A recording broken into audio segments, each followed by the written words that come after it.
This is Perspective on Athletics, big thinking for small colleges. Sit back and enjoy this episode.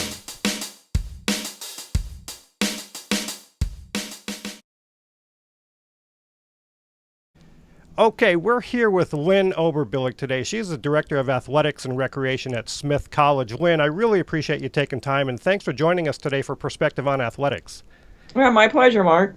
Well, this is going to be a fun discussion, I think, and a very topical one, I believe, too. Smith College is a single-gender institution, a women's college that has been around for a long time, and we want to talk about the landscape of women's colleges, and in particular as it relates to athletics competition these days. But before we get into the meat of that discussion, why don't you tell everybody a little bit about your background? You've been around for quite a while, you have quite a bit of perspective, and you've done a lot of different things, but give us a little thumbnail sketch of your background and how you got to the position you're in today.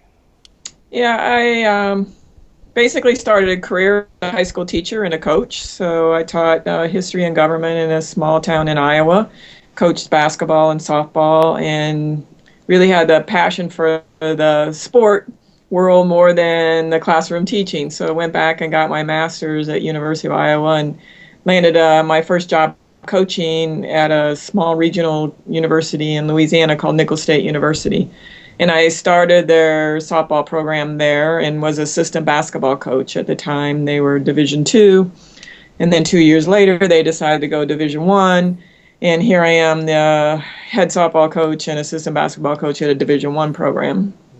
I did that for about 10 years, eventually just did softball, not basketball, and then was like senior women's administrator in charge of our 6 sports on the women's side. And earned my MBA at the same time. So I have a Master's of Arts and an MBA. And then I was looking for either like big time coaching jobs, major universities, or going into administration. I didn't see myself coaching for my whole career. And I landed a assistant AD job here at Smith College, which is Division III, women's college. And 3 years into that, the athletic director left, and after a year of interim, they named me the athletic director, and I've been here for the last 20 years doing that. So Division II, Division I, Division III, high school, I've kind of been in all the different realms. Again, a broad experience, broad perspective on lots of things. I mean, what was it like going from, even though Nicholls made the move relatively recently to Division I, but going from that level to an operation like Smith, which is a Division III institution, were there adjustments that you had to make? Were there certain expectations or challenges, or did you have any sense for what you were getting into? Yeah, I probably really didn't know what I was getting into, except I think the biggest challenge was moving all the way across the country, going from a very public university with open enrollment to a very exclusive private college. At Smith, there wasn't as big adjustment athletically for me because at a small Division I was doing everything. I ran my own study halls, I did my own recruiting, I didn't really have a lot of assistance, which, in Division III, we pretty much do that. And I think at the time, it probably matched my philosophy better. I really struggled in the Division I environment, pulling kids out of class a day before, we drove to Florida State, a 10-hour drive after classes, and played the next day at 9 in the morning, where you just wouldn't do that anymore. You'd probably arrive 2 days early and you wouldn't play at 9 in the morning either. So I think Division III eventually fit my philosophy a lot better than Division I was going to. Well, and that's interesting, though, because you were a Division I athlete yourself at Iowa, correct? And so Yeah. how much of your own experience influenced maybe how you fit or didn't fit with the Division I environment at Nicholls? Yeah, I think the part of my experience that fits is I was just an athlete all my life. So I played with the guys, I played a lot of sports, I was good at a lot of sports. I didn't specialize, there weren't travel clubs when I was growing up. You're lucky if you could find a team to play on. So I think that fits Division III, kind of sports on a level playing field, a broad array of sports, treating them equitably across the board, providing opportunities, but not the only opportunity in life, so that you can go to classes. I was a pretty good student. Classes came easily for me, so like I could invest in athletics and academically. So I believe in the model of the value added to a Division III school for having athletics, but I don't think it's a sole purpose. Right.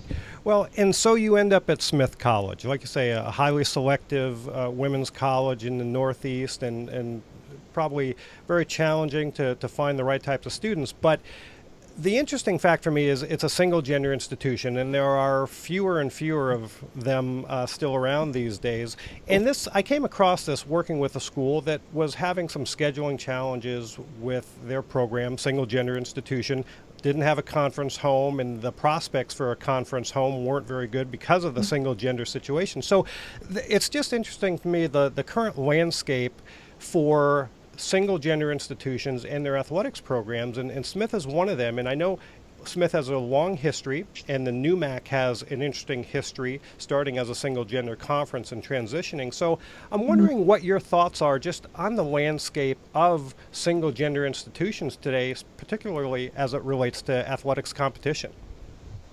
Yeah, I feel very fortunate to be located in the Northeast with other women's colleges, and that we were positioned in a conference that was started by the women's programs. Mm-hmm. You have to go back in time to understand that there weren't conferences for women, even at co-ed schools, that the early days in the 70s when people were starting to play sports, or even if they played it before, it was more statewide, regional competition. And there weren't any conferences, there weren't any award structures, there weren't any tournaments, there weren't any AQs.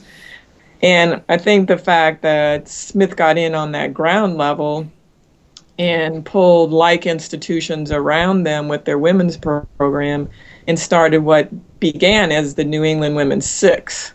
So there were 6 schools. We were playing each other in most of the same sports, and just recognized that we could form a conference. And then that went to the New England 8. And then, as you mentioned, at one point, out of the New England 8, there were 5 co-ed schools. And I think they were feeling the crunch of having their women's program in one conference, men's in another, and were interested in what we could do for them by bringing the men in. So I think we might be the only conference in the country that started out as a women's conference that brought the men in. Also a conference that's, most of the athletic directors, a lot of them are women. And at one point we had about 7 out of 10 that were women ADs. So we're in a hotbed where women's leadership in sport exists. I don't know of any other place in the country quite like it. Yeah. So I think from that standpoint, Smith is privileged to be part of that. And we don't feel maybe the crunch that you would feel as the only women's college in the area.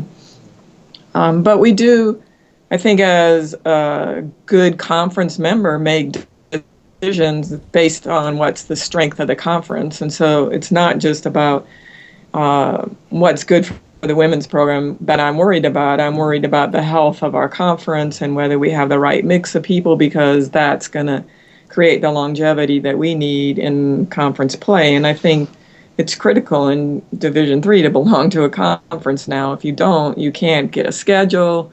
I mean, anybody, it wouldn't just be a women's school. You couldn't get a schedule. You can't get AQs. It's very difficult to build a program around not having a conference. Well, it definitely is challenging in that regard, and you are fortunate, I think, based on where you are in the history of the conference. One of the other challenges that must exist, recruiting today is challenging for everyone, regardless of, single gender or co-ed institution. But recruiting to a single gender institution probably has its own unique challenges and dynamics. And I'm wondering, how you all approach it there at Smith, and what are some of the challenges, and how do you best deal with those challenges? Yeah, I think the biggest challenge, you need to understand that statistics show less than 2% of high school girls will consider a women's college. So you throw that less than 2% on top of the fact that you need a gifted athlete and a gifted student and somebody that qualifies for either enough aid or can afford the kind of education, and you've got to cast a really wide net. So The challenge for us is to get a big enough pool of people so that we can find those 5 or 6 kids you need for every team on a given year. So it might be hundreds of thousands, into close to 1,000 contacts to kind of whittle people down, and it has to be nationwide. We can't just rely on New England. In fact, we have sometimes more success by going to the West Coast. There's not as many options for them in Division III. They've heard great things about this Eastern Division III liberal arts colleges, and they're willing to come this way. Where a student from New England, we have 8 conferences in Division III in New England, so multiply that out. There's over 50 or 60 schools that are all small, located in these quaint New England towns, all professing to be like liberal arts, critical thinkers, and the competition is very intense. So we try to find little hotbeds. We try to go where, our kids came from. We've had success recruiting at schools where we've had other players be there. Our coaches have had a lot of success when they also work with like ODP programs and do a number of summer camps. So a student gets exposed to the school. And then we have a little bit of success then of convincing them that this is the right school for them. And then there are those people that want a women's college that we have a leg up on. But then we're fighting Mount Holyoke and Wellesley and Bryn Mawr for those students. So it doesn't come without a lot of competition. And I think our biggest challenge really has been financial aid, and the whole issue there, although Smith will meet 90% of the financial need, the burden's hard on the upper kind of middle class that needs help to spend $55,000 or $60,000 a year to go to school, and not get much aid help, and realize that they don't want to spend that money for an education, although this might be the best school for them. And then we compete with a lot of schools that will give merit aid, and Smith doesn't really have much merit aid at all. It's all based on need. And so you might find the right kid, but then they can't either afford to come here or they get a better package somewhere else. That's been kind of the harder hurdle to overcome, I think. Yeah. Well, you've hit upon one of the challenges for everybody. Financial aid is a challenge at all Division III schools. But one of the things you mentioned is the competitive environment, whether it's with other women's colleges or just Division III small liberal arts colleges in general. And you've acknowledged that, in order to field enough applicants to fill a team, you've got to go farther. You've got to recruit nationally. Now, not all colleges understand that from an athletics perspective, that the athletics staff, the coaches, are going to have to invest some time and resources in national recruiting. How has that played out at Smith in terms of support for athletics and understanding not only what you're trying to do philosophically, but the resource needs that you have to make those things a reality? Yeah, we struggle a little bit. I mean, the reality is that athletes make up 10% of the student body. So you go across the river to Amherst College, and athletes make up close to 45% of the student body. So it's a different climate on campus, and Amherst needs coaches beating the bush to find that 45% that makes them the kind of number 1 or number 2 liberal arts college in the country. So sometimes I feel like funding hasn't kept up. We don't have a keep up with the men gender equity reason at a women's college, where, there's definitely some things that you don't have here that you'd have at a male school. We don't have an equipment manager. We don't have a strength and conditioning coach. These are things today that make a big difference in the kind of quality of the program you can run. And does that become visible to recruits? I think what recruits might see is we're not a jock school. You're not going to come here and walk down the middle of campus and everybody know who you are. It's just not going to happen. So you come here for different reasons, but then how do you get that special athlete who also wants the internships and to work one-on-one with the professors and to write the thesis, honor thesis, and do all the things that they have access to do here? That's a hard kid to find. and keep them here. So you have to cast a really hard net. And I don't think, like we built a turf field at Smith, but we didn't put lights on it. So like just little things that you take for granted, I think, at a co-ed school that you really have to like show them why it's important, because there's still a glass ceiling for women, unfortunately. You would think that a women's college might be the opposite. Like, here's the best opportunity you could have. You're not sharing resources with men. It's all yours. But yet, it's hard to get those resources to be equal to what the men have. Now, we have some of the best facilities in the country, and then we have some that we really, struggle to maintain. So I think for me, I had to be pretty confident in what I was doing, because it's not a cult. People don't talk about the basketball game the night before and who won, and people don't really realize what your teams are doing and who's on a team. Like, it took a long time for kids to even self-identify that they were an athlete. Now, we just had a Fulbright Award winner who was an athlete of ours, and it clearly said in there she was an athlete. I'm like, all right, maybe we're making some progress there. Like, one of the accomplishments is listed is that she's an athlete on our team. So it's amazing. One of the things that I've always noticed is that student athletes at many Division III schools are really anonymous to the fact that they are student athletes. And when faculty members find out that they do participate, they're blown away. They're surprised. You're one of my best students and you're a student athlete. And there's just generally this lack of awareness at schools like Smith, I think, that you can be really good at both things. Yeah, I do think we have a buy-in, one from admissions, and for the most part, the faculty are exactly how you describe is they like having athletes in their classrooms. One, they might be the first ones to speak up. They might be a little bit more aggressive. They bring a certain amount of energy to discussions and classroom work. I know our people in engineering and chemistry and all those faculty that they clamor for athletes. They really like having them in their class. They want to be their advisors. They try to get them to major in their areas. So we don't have that battle. I think we're well respected on campus. It just doesn't always sometimes mean support in the stands or support.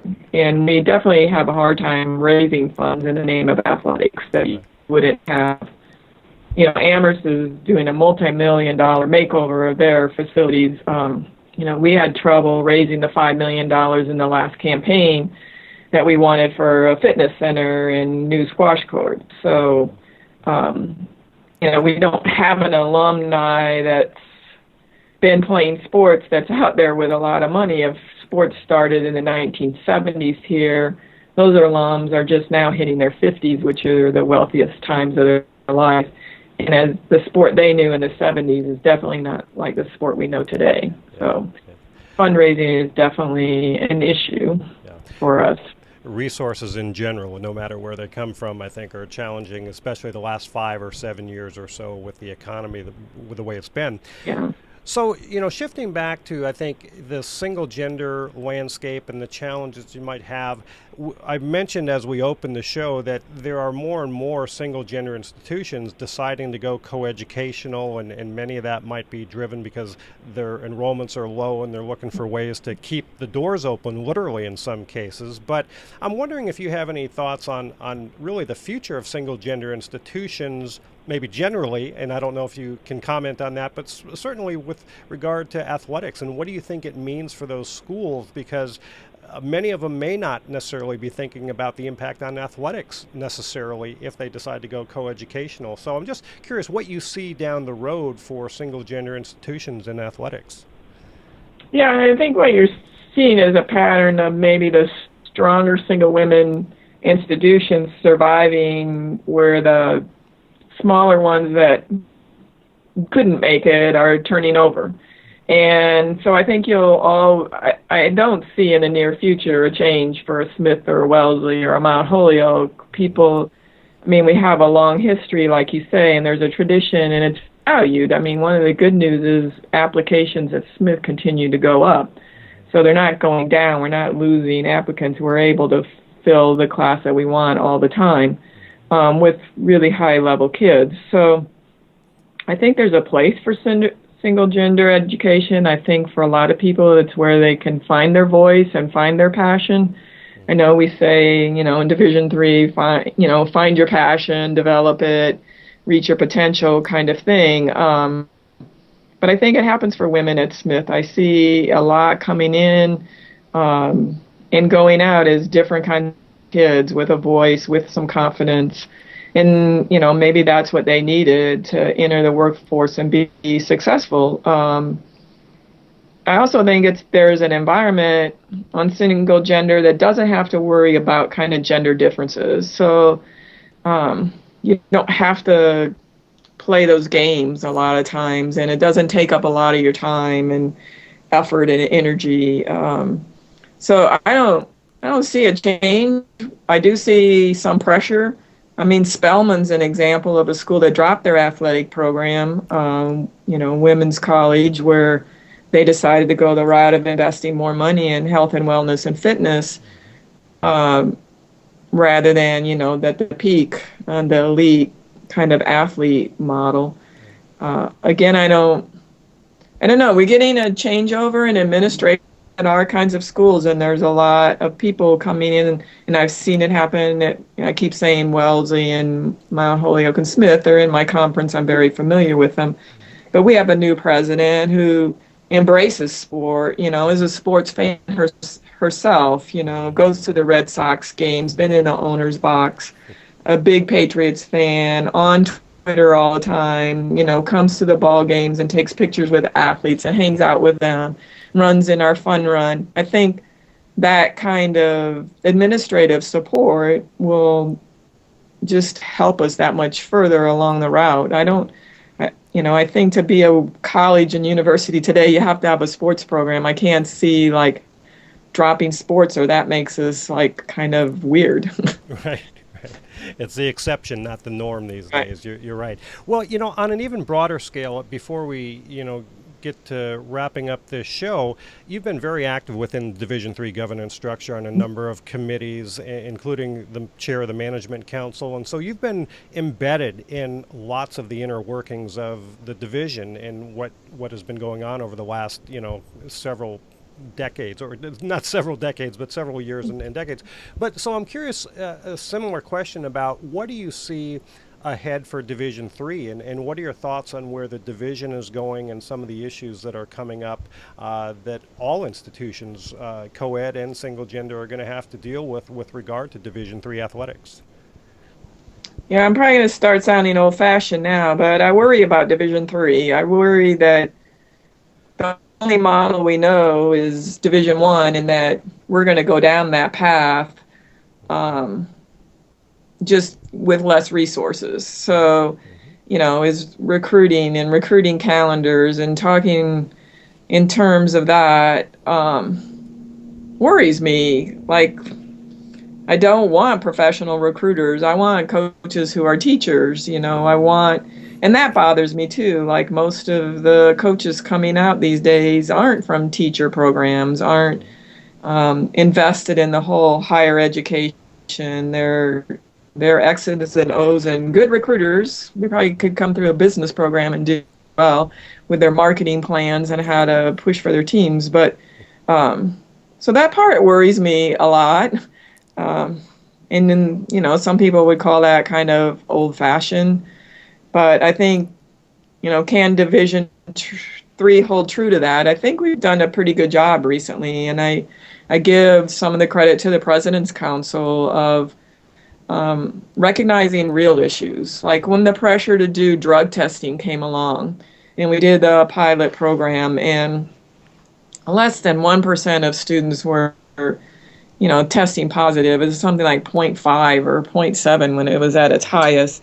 They said, that's not really our problem on campus. Alcohol is our problem. And if you can help us work on alcohol and something that we can use with all of our students, then the NCAA will be really valuable for us. I was pleased to see that. I was pleased to see, I wasn't involved, but President's Council putting forward a lesser penalty for, social drug positives. I ask our people in housing, what happens if a kid smoking marijuana in a room? Well, she goes in front of J board, judicial board, and she writes a paper about how she could be affecting other people and herself, and she's fine. But if she was an athlete, she wouldn't play for a whole year. So I think we're getting pretty good guidance from our presidents, and they're staying kind of at the higher level. So I think there's hope there that we'll keep the educational model and we'll keep sport. But what about, getting back to you saying, potentially going down the path of Division One and trying to keep up? Where do you think that is coming from? What drives that? Is it coaches? Is it student athlete expectations? Where? Because clearly we are. There's even an arms race, a relative arms race within Division III schools for facilities or what have you. What really drives that, do you think? Yeah, I think it's our competitive nature to be the best, and I think it's our capitalist market of, like, how do you get one up on the next person? And, now it's strength and conditioning coaches in Division III, and everybody's going to have them. And pretty soon everybody's going to have a recruiting coordinator because recruiting is going to be really important. And so I see this arms race being about, like, what we can surround and we all want to do what's best for student athletes.